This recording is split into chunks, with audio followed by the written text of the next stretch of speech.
noche he tenido un sueño especial. He soñado con una escuela diferente. Esos niños estaban deseando ir a la escuela para poder jugar todo el rato. Si te gustaba pintar, podías pintar. Si te gustaba correr y saltar, podías hacerlo. Los mayores les comprendían y les hablaban bonito, como dicen en Perú.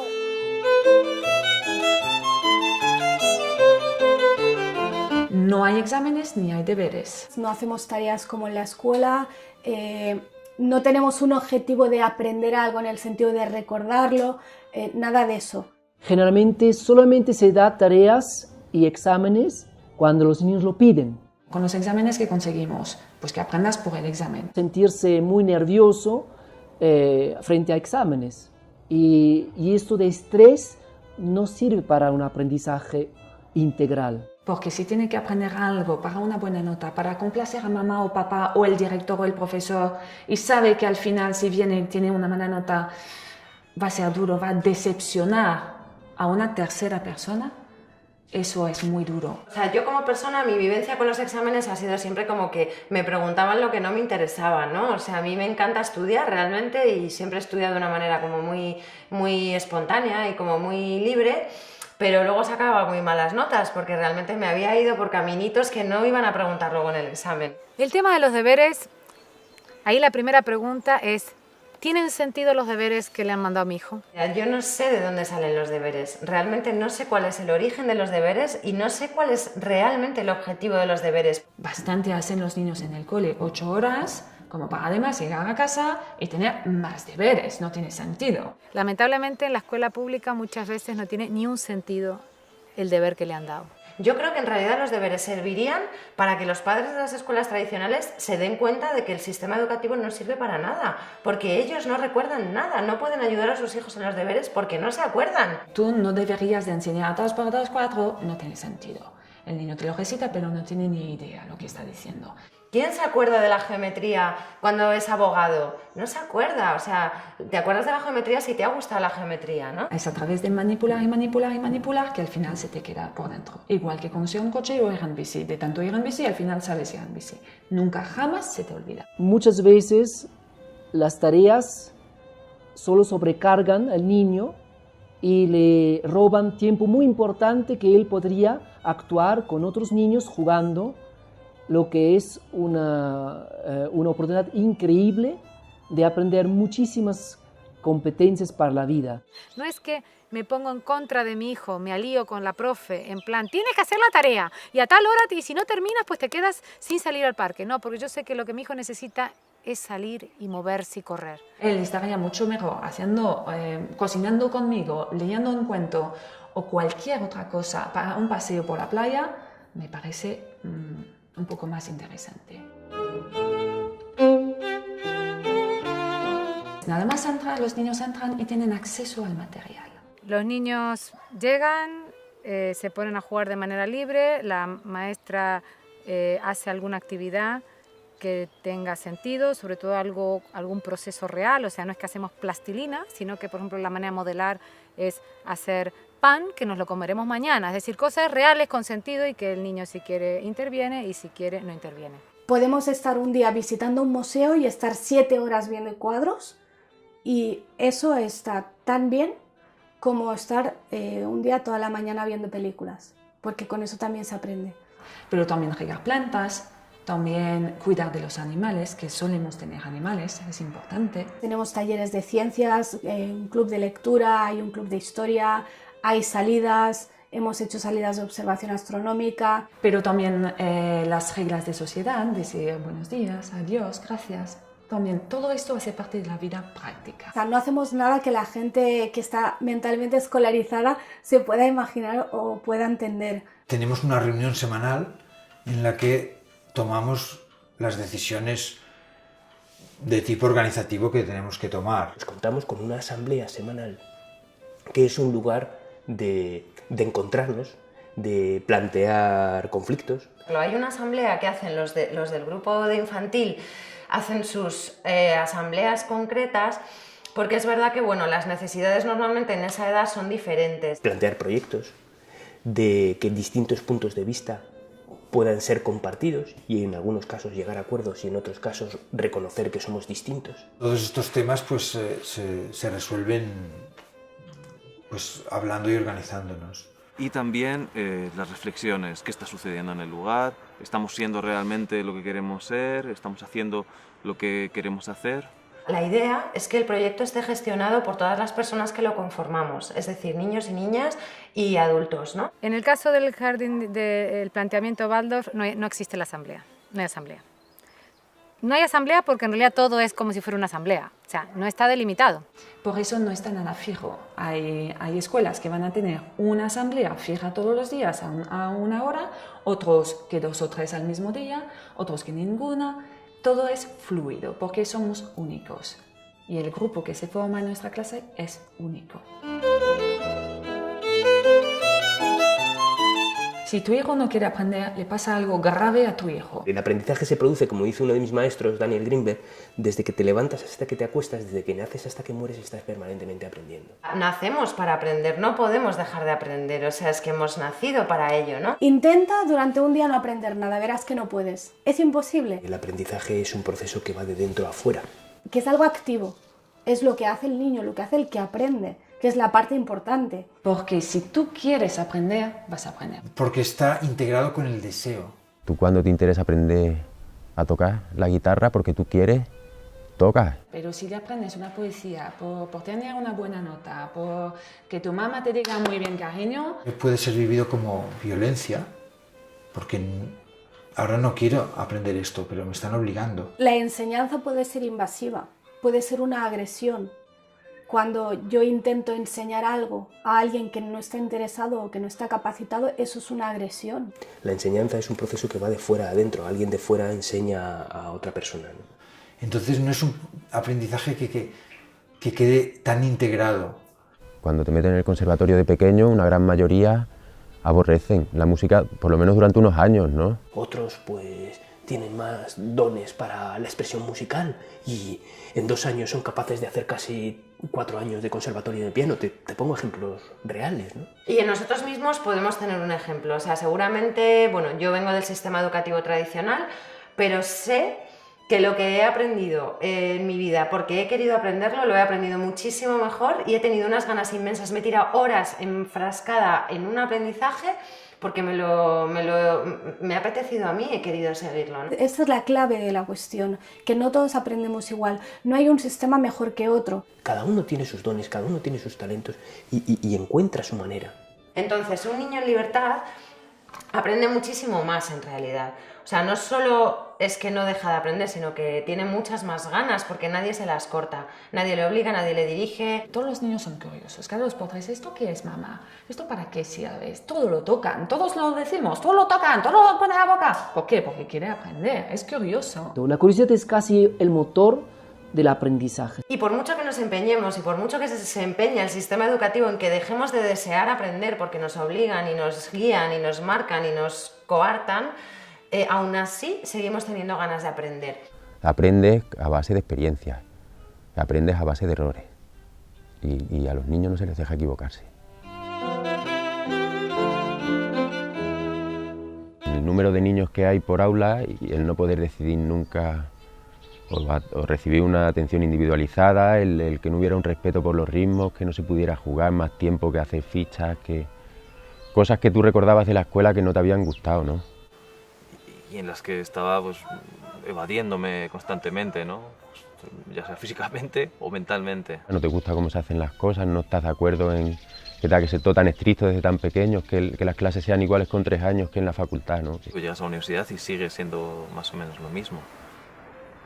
A partir de ahí es cuando ya te planteas realmente, ¿es esto lo único que puede haber o puede haber alguna otra cosa? Y no seguir un programa, un currículum, que lo que hace es, pues, de alguna manera normalizar y poner a todas las personas medidas por un mismo parámetro. Eso surge porque la educación tradicional, la que ha nacido más o menos en la época industrial o un poquito antes podría ser, pero se ha masificado en la época de la industrialización en Europa. Escuelas que nacen para dar respuesta a unas necesidades en realidad que son completamente diferentes a las que tenemos ahora. Entonces está todo un poco planificado, se podría decir, como en una fábrica. Tratamos que los niños sean todos más o menos iguales. No queremos un niño tímido ni demasiado extrovertido. Los queremos igual, que todos sean medianos en mates, medianos en agua, medianos en todo. No puedo entender que en un grupo de 30, 40 personas se pueda intentar que todos los niños sean educados de la misma forma. Y como esto no es natural, es un espacio bastante artificial, también la mezcla por edades no existe, entonces es todo homogéneo, monocultura casi. Es que no permite esa personalización de la educación que al final es lo único que sirve y que hace falta. Ya no hay un monopolio de la información o del conocimiento, de la sabiduría en manos de unas pocas personas como antes los sacerdotes o los profesores, sino hoy en día es tan accesible la información que ya no tiene mucho sentido. Toda esta cosa del acúmulo de información es algo que ya está obsoleto, porque tenemos ordenadores, tenemos cerebros externos que cumplen esta función. Así que nosotros nos tenemos que dedicar a lo que es esencialmente humano, y lo que es esencialmente humano son, entre otras cosas, las relaciones personales. Justamente lo que la Tierra, el mundo, el planeta necesita no son ordenadores en nosotros, justamente lo que necesita de nosotros es lo que nos hace puramente humanos, ¿no? Lo que nos diferencia radicalmente de cualquier máquina. Y esto es precisamente lo que la escuela tradicional está matando desde el primer día, ¿no? Yo creo sinceramente que lo más importante es enseñar a nuestros hijos justamente eso, cómo encontrar la información. Cómo buscarla y cómo encontrarla y saber distinguir de la que me vale y la que no tanto. Entonces, hoy en día hay un fuerte apoyo de muchas áreas de las ciencias que apoyan un cambio, que sugieren un cambio en educación. Lo que nos dice la vida, lo que nos dice la biología es que la biodiversidad es fuente de promoción de vida. Es decir, donde hay diversidad, hay mucha vida. Es decir, el mundo progresa porque cada uno se dedica a una cosa diferente. Esos barrotes a las ventanas y los niños sentados sin ni siquiera derecho a levantarse, tienen que pedir permiso para ir al baño. Se basa en lograr disciplina en un espacio cerrado donde se busca sobre todo enfocar en enseñar contenidos. María Montessori desde hace más de un siglo escribió muchos libros, como La educación y la paz, es uno de sus libros, diciendo todo lo que estoy diciendo, que ya a su época comparaba la escuela normal, para llamarla de una forma, con una preparación para la guerra. Y decía, no, tenemos que preparar a nuestros alumnos para la paz en libertad. Un grupo de familias, la mayoría del grupo de la estancia de aquí de Cáceres, empezamos a reunirnos y a comentar pues, los desacuerdos que tenemos con la escuela convencional. No, como somos padres, los fundadores de este proyecto, vimos la necesidad en nuestra propia vida, ¿no? Y esa hija nos trajo una revolución personal. Hice un viaje conociendo diferentes escuelas, diferentes pedagogías, diferentes métodos. Decidí irme alrededor del mundo para tratar de conocer más métodos y más escuelas Montessori. Empieza a mirar en internet y que hay un montón de escuelas libres, que está Paidella, que está Doniés, que hay un montón de escuelas que llevan una veintena de años. Y con eso empezamos en Salamanca un proyecto educativo, a lo que llamamos un proyecto educativo de educación libre. Una cosa es la pedagogía alternativa y otra es la libre. El movimiento de la educación alternativa, digamos, aunque es una definición que se hace en singular, la educación alternativa, en realidad lo que hay es una diversidad ingente de educaciones alternativas. Que como en todas las cosas, pues hay corrientes más innovadoras, hay corrientes más cerradas. Gente de todos los niveles socioeconómicos, gente de todas las confesiones religiosas, y gente atea y gente agnóstica, y gente con todas las ideas políticas. O sea, el espectro es amplísimo, tan amplio como la propia sociedad. Creo que es tremendamente importante que haya todas esas diferencias. Esto es positivo, no es negativo, es positivo. Escuela alternativa significa una alternativa al sistema vigente. Y eso entonces también es un concepto relativo, porque, por ejemplo, la escuela en Finlandia el modelo educativo finlandés para nosotros sería un modelo de escuela alternativa. Es decir, la alternativa a lo que hay. Es un espacio donde se trata, lo primero, se trata a la persona de manera diferente, ya ni siquiera digo al niño, digo a la persona en general, ¿no? A todas las personas de manera diferente. El pilar básico de la pedagogía de la caseta es el respeto hacia sus necesidades. Y con el niño lo más grave es que cuando nace lo respetamos que aprenderá a caminar, que aprenderá a agarrar cosas, que aprenderá a hablar, todo eso lo respetamos y de repente cuando cumplen 3 años ya no confiamos en ellos y ya tenemos que empezar a dirigirles y ahora todos tienen que hacer esto y ahora todos tienen que hacer esto. Buscando metodologías más activas, quiere decir donde el alumno está más considerado como un protagonista, participe en el proceso y no tratan al niño como un mero objeto. Entonces, esa actitud participativa de también poder expresar lo que uno siente, lo que uno piensa, eso ya es una característica totalmente esencial de no estar simplemente calladito, obedeciendo, quietecito en la silla. Y dentro de estos principios hay una diversidad importante. Hay quien lo hace en casa. Y en casa no significa físicamente en casa, sino que significa en familia. Porque hay familias que educan en casa que sí se ponen en el rol de profesor y distinguen el horario de, bueno, de 9 a 12 estamos estudiando y yo te estoy enseñando y luego ya vuelvo a ser tu madre y hacemos lo que sea que tengamos que hacer. Yo no hago eso, de hecho el unschooling consiste en no separar el tiempo de aprendizaje del resto de la vida. Agregan al aspecto activo del aprendizaje una cierta libertad y también una participación democrática o por lo menos una consideración de la opinión de los alumnos en el mismo proceso de aprendizaje. Si se les deja desarrollar su propio deseo, ellos saben lo que necesitan. Es una educación basada en la confianza. Confiar en que ellos van a actuar de una manera que va a ser buena para ellos.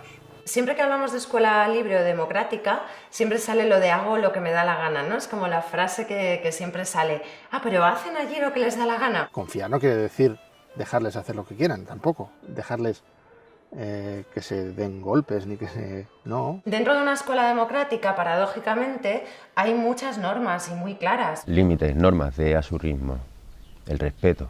Y va aprendiendo a través de esos límites que existe otro, que hay que respetar también al otro. Respeto por la forma de comunicarte, respeto por las opiniones de los demás, respeto por el entorno. Pues esos son los límites que ayudan a crecer.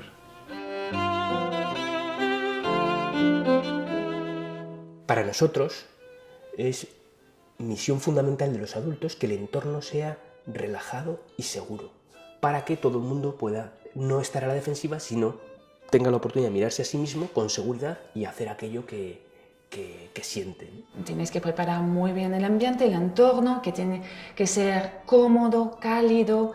María Montessori llama a sus escuelas la casa de los niños. Después, la práctica psicomotriz también aporta una metodología por espacios. Y lo muy divertido es que todo el mundo en España habla de la educación con rincones.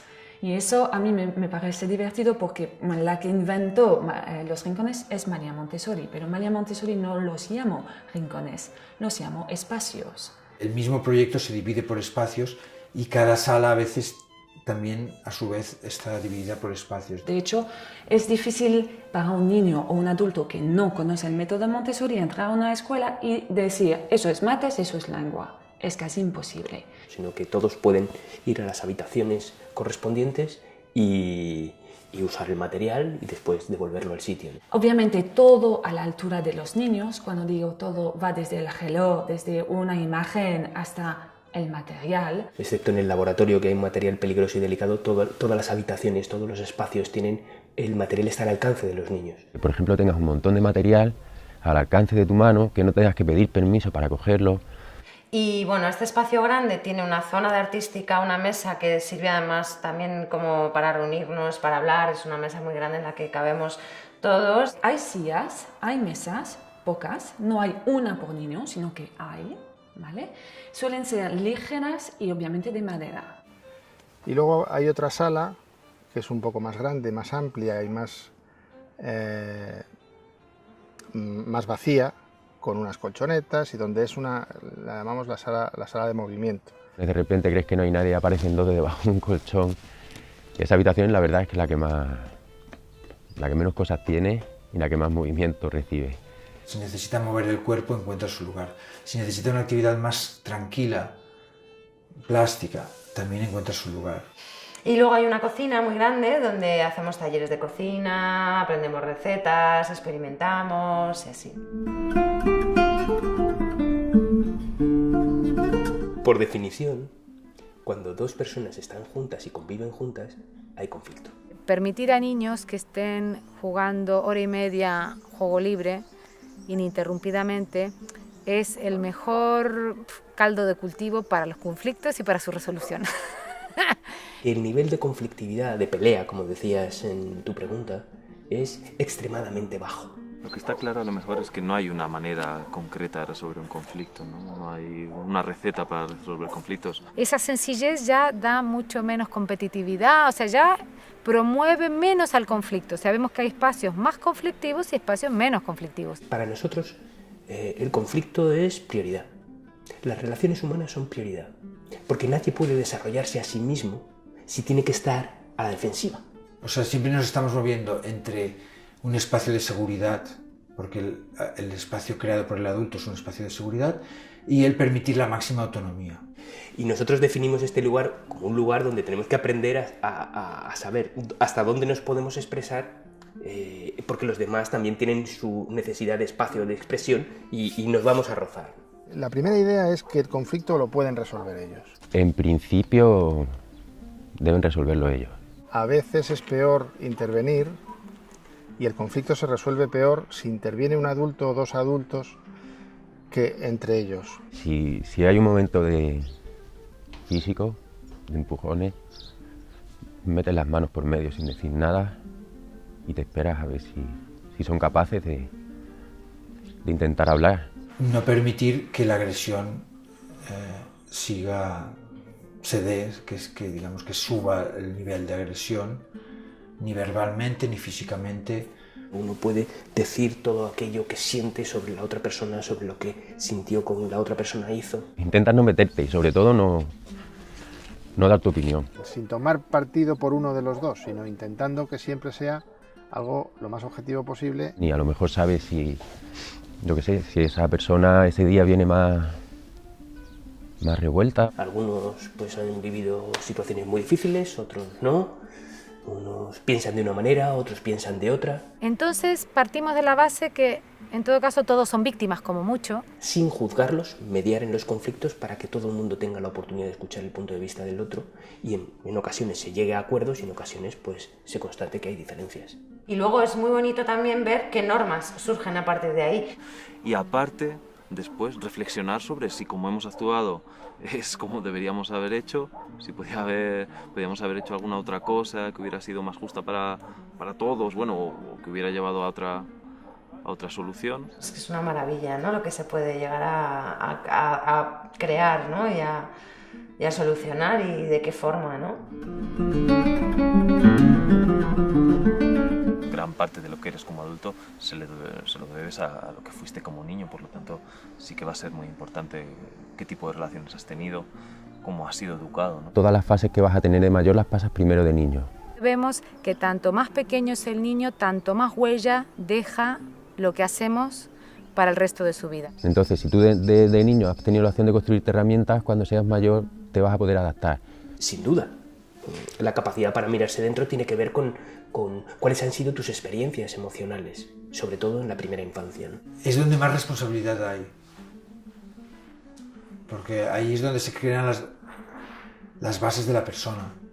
Para nosotros Guaira no es el espacio donde ellas se educan. No me gusta llamarlo espacio educativo porque creo que es solamente un elemento más de su desarrollo. Porque la educación es eso, está todo unido. Aprenden a escribir igual que aprenden a hablar, igual que aprenden a caminar. Lo que recibimos son muy pocas iniciativas para aprender a leer, digamos como un taller formal para leer, para escribir o para sumar o para la aritmética básica. Tanto el tema de la lectura la lectoescritura como el tema de los números, se da de una manera espontánea. Lo importante no es leer y escribir, lo importante es comunicarse. La lectura y la escritura son aprendizajes instrumentales para lograr un fin que es la comunicación. Y los niños y los jóvenes están deseosos de comunicarse. Cuando el niño está en ese periodo, el del lenguaje es muy fácil de ver, porque los niños ven una letra y siempre están, mamá, ¿qué pone aquí? ¿No? O sea, si un niño está escribiendo así es que no está preparado para escribir todavía, porque vemos que toda la atención está puesta en controlar este cuerpo totalmente descontrolado. Pero a lo mejor con 7 o 8 años no saben leer. Y con 10, yo he visto chavales en escuelas con 10 que estaban aprendiendo a leer. Pero cuando quieren aprender tardan muy poco. Entonces hay que distinguir entre el proceso de escribir como tal y todo lo que hay antes para que este proceso sea rápido, fácil, alegre, divertido y exitoso.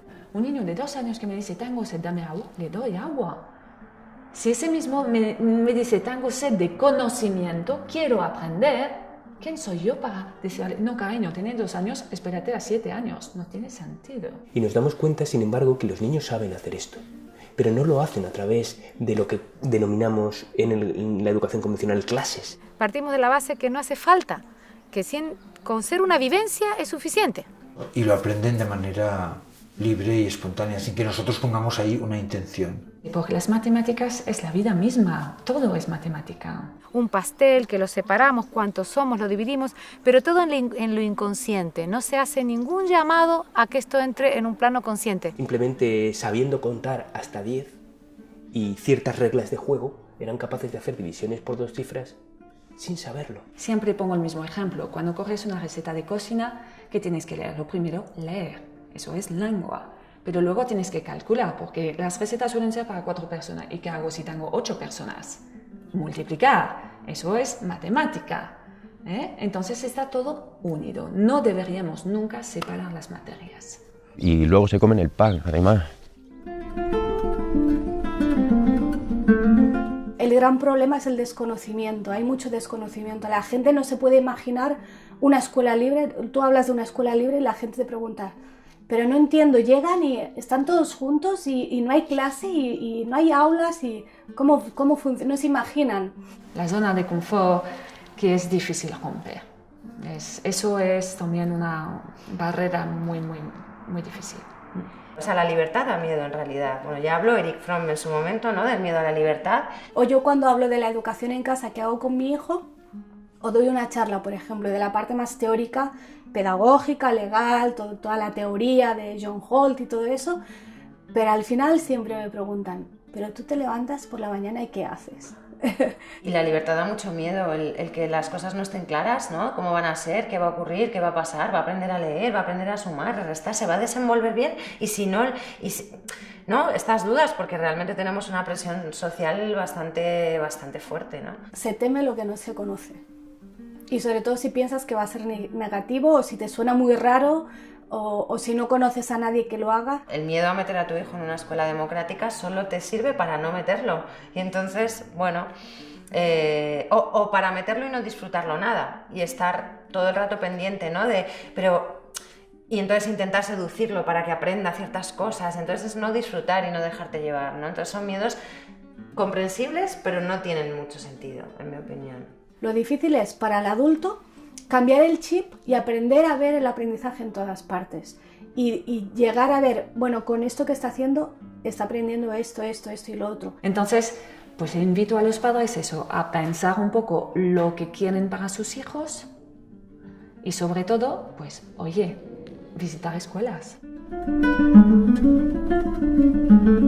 Niños jóvenes que salen de la escuela, una escuela alternativa libre, con su concepto más integral, interdisciplinario, holístico, tienen realmente las herramientas para poder gestionar problemas. Porque se han encontrado con mucho entrenamiento, con muchos conflictos que han ido resolviendo ellos. Y además han aprendido muchas habilidades que no se enseñan en las escuelas tradicionales, por ejemplo, habilidades sociales. Son niños que tienen unas capacidades diferentes, eso es verdad, y de repente son niños que a lo mejor tienen una capacidad de argumentar sus necesidades de una manera que llama la atención. Eso puede ocurrir. Habla con cualquier persona. Son niños que ven a un adulto y te van a preguntar cosas, ¿y tú qué haces? ¿Y cómo te llamas? Y que veo a veces niños de otras escuelas que hasta les da miedo hablar con un adulto o con un niño que va en otra clase superior. Son creativos y eso permite que ellos superan cuando hay problemas, cuando hay dificultades, mejor dicho, por ejemplo, adaptarse a un sistema más rígido, dentro de unos 2 meses se adaptan. Es alucinante la gente que sale de estas escuelas y no tiene ningún problema de adaptación. Y esos ejemplos pienso que son muy buenos de los niños que se han educado así y que ya son mayores, ver qué están haciendo con su vida. Nos fijamos un poquito en los que ya han pasado por esta escuela y cómo han salido. Podemos citar a los 2 co-creadores de Google, podemos citar a Ana Frank, al creador de Amazon, el creador de Wikipedia, la hija de los Kennedys. Entonces, bueno, yo creo que la lista es inmensa. Le hago a la gente buscar en Google, justamente. Pero no son niños raros, niños extraños, ¿no? Que hacen cosas raras, ¿no? Son niños que tienen capacidades distintas. Sí que tienen cosas diferentes, tienen muchas cosas en común con el resto de niños, claro. Pero sí que tienen aspectos de su vida muy diferentes. El acompañante tiene un rol muy importante, pero muy diferente a un educador o un profesor tradicional. Nunca utilizo la palabra maestro o profesor, ¿no? Utilicemos otro lenguaje porque queremos crear otra realidad. Nosotros seguimos diciendo profe, porque no nos da miedo tampoco la palabra profe. Hemos llegado a la conclusión que lo mejor para que se den estas condiciones, ¿no?, de desarrollo autónomo de los niños es que los adultos estemos con una actitud de observación.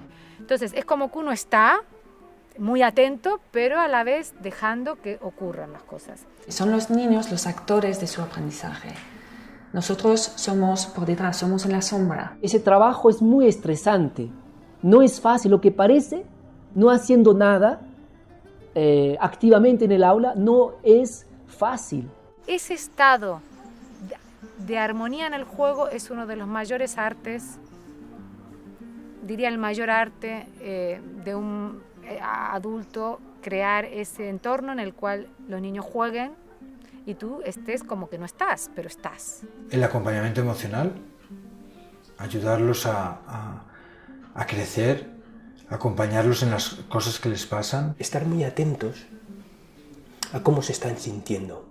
Hay algunos niños o algunas niñas mayores que pueden verbalizarlos, hay otros que no pueden porque todavía son pequeños, entonces tenemos que estar pendientes, tenemos que estar atentos para saber realmente qué es lo que quieren, ¿no? Y es muy interesante ver dónde está despertando un interés y tú qué puedes ofrecerle para que pueda desarrollar, ¿no?, este interés, pero a lo mejor él el interés todavía no te lo ha dicho claramente. Si, por ejemplo, a los 6 años no ha tocado ninguna letra, ningún número, habrá que hacer algo. Eso es mi trabajo como guía, ver cuál es el problema, por qué no le interesa y qué puedo hacer yo para interesar a ese niño. Eso es mi trabajo.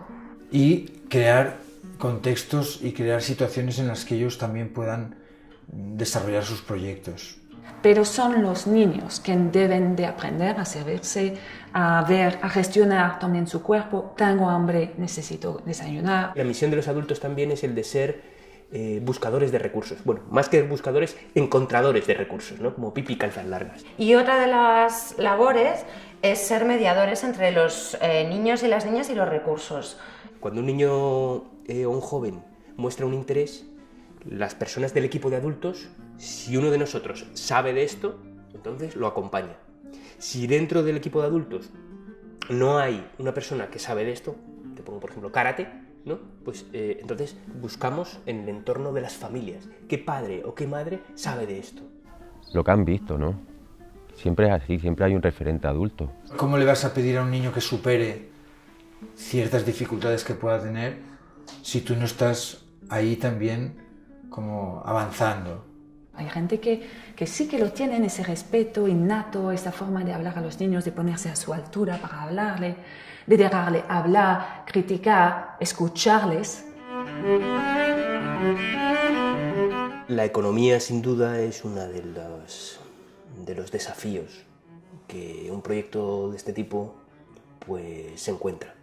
Esta educación no existe dentro de la escuela pública, pues no tenemos más remedio que hacerlo privado. Y sin duda esto, que es una iniciativa privada que no está subvencionada con fondos públicos, pues se alimenta de las cuotas que pagan la familia. La única entrada de dinero de los proyectos son las cuotas de las familias.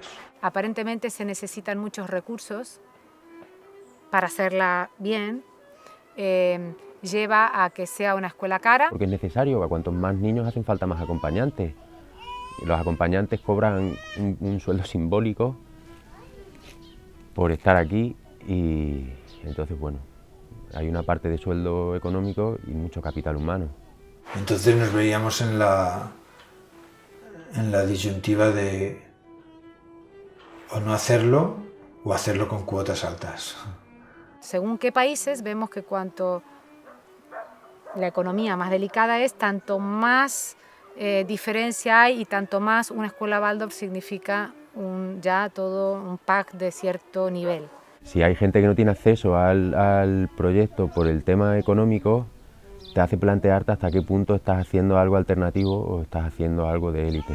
Cuando empezamos con el proyecto, algo que teníamos claro era eso, ¿no? Que queríamos que fuera accesible a todo el mundo y que lo económico no fuera una barrera. Que a veces hemos tenido como un diálogo con perspectivas más sociales, de que esto tiene que llegar a todo el mundo. Ahora mismo Guaira es un lugar donde lo económico no es barrera para nadie. Estamos poniendo unos 20 euros al mes para gastos diversos, pues fruta o materiales o alguna visita, alguna salida y cosillas así que hacemos.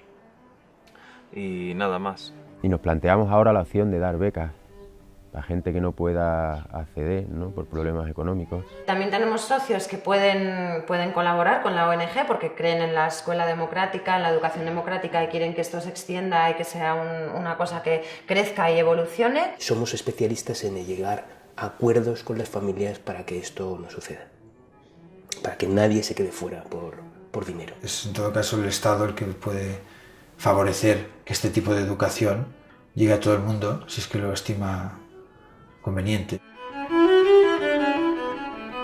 Que si uno realmente quiere crear un centro que sea un poco diferente, al final no puede. Si tienes que cumplir todos los requisitos, vas a acabar creando una escuela como todas las que ya existen. No es ni siquiera legal, realmente hay que decirlo claro, es ilegal educar en casa en España. Técnicamente es lo que se llama inseguridad jurídica, que es lo peor que le puede pasar a un Estado que se llama democrático y de derecho, que significa que uno, aun conociendo las leyes, nunca puede estar seguro de si puede o no puede hacerlo o de qué consecuencias va a tener hacer, en ese caso, educación en casa o educación alternativa, fuera del sistema oficial. Hay que fijarnos mucho también en la ley de cada país, porque cada país tiene unas leyes muy complicadas. Luego la regulación es diferente en cada país. Hay países donde es muy libre, donde prácticamente no hay ni requisitos ni controles, y países donde está mucho más controlado. Esto, bueno, puede echar para atrás porque en el fondo las familias que van a un proyecto así están desescolarizando a sus hijos oficialmente.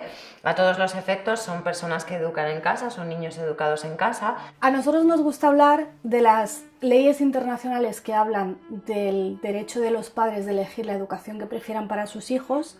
Nos gusta hablar de la Constitución, que habla de derecho a la educación, de libertad, de pues lo mismo que los padres eligen. Pero es que luego está la ley, que es la que establece los 10 años de escolaridad. En la educación infantil no es problema, porque al no ser obligatoria, pues los niños pueden ir a donde los padres decidan. Después, tanto con la LOE como con la LOMCE, se pasa de hablar de educación obligatoria a escolarización obligatoria. Solo con ese cambio de término ya se nos ha caído el invento. Los que tenemos hijos mayores sabemos que dentro de unos años, cada vez menos, vamos a tener que plantearnos seriamente el tema de la escolarización. El problema es que aquí se está interpretando restrictivamente, incluso el propio Tribunal Constitucional lo interpreta de forma muy restrictiva y entiende que escolaridad significa escuela presencial en un centro docente homologado por el Estado y nada más. De hecho no existimos como actividad, ¿no? Entonces en cada ayuntamiento pues se va resolviendo como se puede. Y no se admiten tampoco las llamadas escuelas libres porque no cumplen los requisitos de creación de centros docentes que la ley establece. Entonces, cada proyecto está constituido a su manera. Habrá proyectos que son asociaciones, otros son empresas. Otros que son gabinetes psicopedagógicos, pero que ofrecen un espacio de educación alternativa. Ojo de Agua es una sociedad limitada. Hasta ahora nos hemos constituido como asociación. Pues nosotros funcionamos como una ONG que ofrece servicios y cobra por estos servicios. Muchas personas no tienen ningún problema, pero hay personas que sí se ven perseguidas por la administración. No es una persecución activa, tampoco es que el Estado esté pasando lista todos los años para ver qué niño no está escolarizado, pero sí que a veces se han dado problemas. Por la vía legal en primaria es complejo. Se puede hacer y hay muchas soluciones que se han creado, ¿eh? Algunas sí se han conseguido homologar, algunas están como escuela privada extranjera. Lo único que ocurre es que, bueno, como mucho, lo peor que te puede pasar después de un proceso larguísimo judicial de servicios sociales, tal, lo peor que puede pasar es que te obliguen a matricular a tu hijo en un colegio tradicional. Hay gente que educa en casa que nunca ha tenido problemas, hay gente que la han obligado a escolarizar, hay gente que ha tenido un expediente abierto y luego se ha archivado. Hay muchos expedientes que nunca se han archivado oficialmente, pero que se han quedado ahí, no sé si olvidados en un cajón, no sé si adrede o por descuido, pero que llevan años que ni avanzan ni se cierran. Me dijeron una vez a mí, te tragas alguna espina, pero te comes el pescado. Nosotros definimos la familia como el ecosistema más esencial para el desarrollo sano de los niños y de los jóvenes, de los seres humanos. Las familias es un pilar fundamental. Hay una forma de incluir a la familia dentro de la escuela y que no sea la escuela por un lado, la familia por otro y los niños no sepan de verdad, ¿no? O que haya una coordinación entre los profesores y los padres y una comunicación y se hagan las cosas a la par.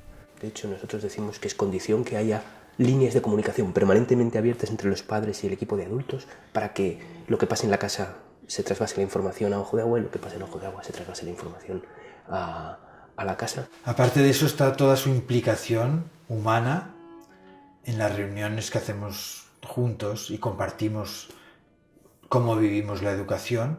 Claro, esa implicación también se aprecia en lo difícil que resulta encontrar personas que sigan el proyecto. Porque las familias que se acercan al proyecto de alguna manera están buscando ese respeto. Y ahora hay 17 proyectos en la Red de Educación Libre de Cataluña y otros tantos que están a punto de entrar, o sea que ha sido realmente una explosión. Y en general yo creo que ahora hay un despertar general y si se podría decir, por ejemplo, hay movimientos mundiales como la educación democrática, que tiene una red internacional donde se muestra que en todos los continentes hay movimientos en esa dirección. Pero no hay una estructura piramidal en el que una persona haga un gran descubrimiento y luego todos los demás sean seguidores. Guaira funciona de esta manera, en este lugar en concreto, y no creemos que sea ni siquiera exportable a otro lugar. Las personas que lo formamos somos estas, y con nuestras características propias formamos este espacio. Está bien que haya un abanico amplio, que esté la escuela Waldorf, que esté la escuela Montessori, que esté los WIL, que haya diferentes movimientos simplemente para mostrar otra cosa es posible. Y que luego cada uno pueda elegir si yo prefiero ponerlo aquí o allá, que tengan esta elección. Nuestro objetivo no es que esto se expanda, nuestro objetivo es que cuando alguien quiere saber lo que es, pues que pueda hacerlo y pueda llegar, pero no es ninguna labor de convencer a nadie. Dar la posibilidad a gente, a padres, educadores, psicólogos o curiosos de ver lo que es. Y estamos también conectados con la educación pública, hay mucha gente de la pública que está interesada y compartimos. Vienen muchos niños a visitarnos de coles tradicionales. Y nos conocen y vienen y entonces, bueno, se comparte mucho. Hay muchos profesores, y me consta, en los centros oficiales, tanto en la privada como en la concertada como en la pública, hay muchos profesores que están intentando cambiar las cosas, hacer las cosas de otra manera, que están intentando quitar libros de texto, quitar exámenes, quitar deberes, pero al final el sistema es tan rígido que no se lo permite.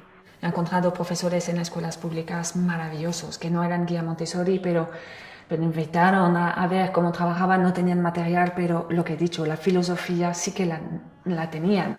Entonces, hay profesores de la pública que acaban creando escuelas alternativas, aunque sean ilegales, porque eso al final es secundario. O sea, lo suyo sería que la escuela pública para todos, este eslogan de camiseta verde, escuela pública y para todos, que sea de verdad la alternativa, la mejor alternativa, que lamentablemente no lo es. Pero efectivamente que sea público, eso es mi sueño, por supuesto que sí. Yo sé que esto es algo que funciona, que día a día y año a año estamos demostrando que funciona. Hay escuelas libres muy buenas en España, hay familias educando en casa que están teniendo muy buenos resultados. Solo el despliegue que ha habido en España, de que ahora están prácticamente todas las comunidades autónomas, muestra cómo, lejos de ser una pedagogía desfasada con los tiempos, es una realidad que crece cada año y crece en parte como respuesta al sistema escolar, que no me gusta llamarlo sistema educativo porque no es lo mismo. El sistema escolar está fracasando, le está fallando a muchos niños. La buena solución es que todavía nos queda mucho por hablar con los poderes públicos, para que reconozcan que nuevas realidades, que yo creo que es parte de su función también, nuevas realidades emergen y ellos tienen que estar atentos, es parte de su trabajo también, estar atentos a las nuevas realidades para que la evolución social se vaya produciendo. Y ahora quien más, quien menos, ha visto un reportaje, ha leído un artículo, incluso conocen a alguien que lo está haciendo y por eso cada vez más gente se lo plantea también, porque se va conociendo. Justamente hoy nos han llamado de un cole público, de un municipio de aquí al lado, donde están haciendo un grupo de trabajo de investigación de escuelas alternativas, de educación alternativa, y nos han pedido venir a conocer el proyecto. Y hay algunos estudios, pero poquitos. Yo creo que aquí nos falta eso, una base un poco más formal para demostrar realmente qué es lo que se está haciendo. El mundo está continuamente en cambio, entonces lo que nos valía en nuestra época ya no es válido. Entonces no podemos enfocar en contenidos inciertos. Tenemos que enfocar en otra forma de educar. ¿Qué ciudadanos queremos y nos interesa para nuestro sistema? En esa línea, lamentabilísimamente, está nuestra educación oficial. Reflexionando después te das cuenta de que eso es lo bueno para tener después adultos que sean obedientes, que no cuestionen las normas. Si tú coges a Leonardo da Vinci y le encierras durante 8 horas al día en una escuela a hacer una hora de matemáticas, una de lengua y una de historia, adiós da Vinci, adiós genio. Se acabó. Entonces tenemos que ver qué es lo importante, qué queremos enseñarle a nuestros hijos. ¿Para qué estamos enseñando lo que enseñamos?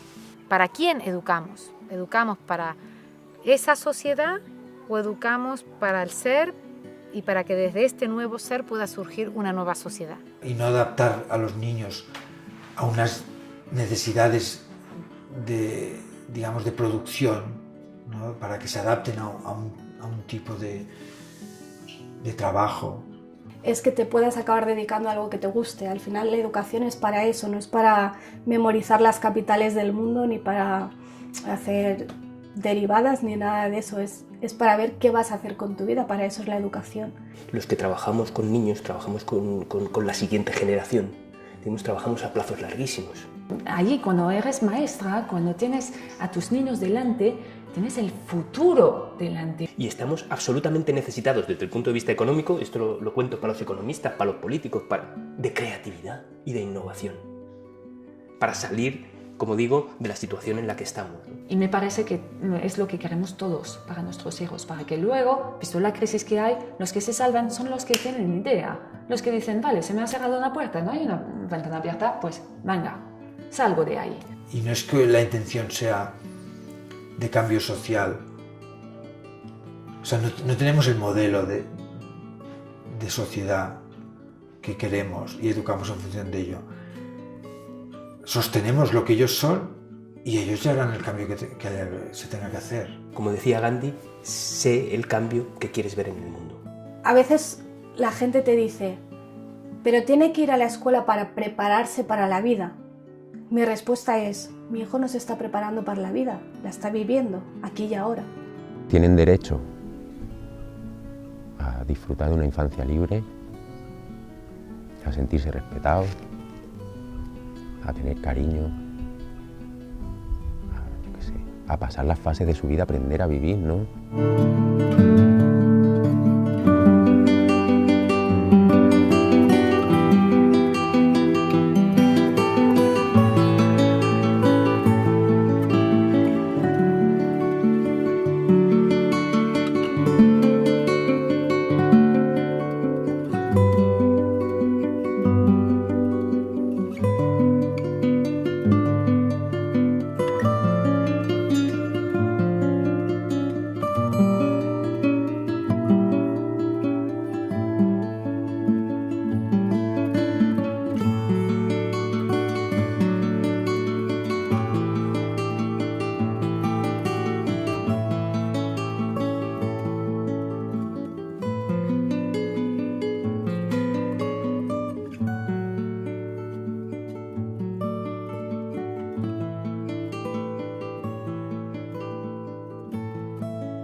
es bonito verlos como...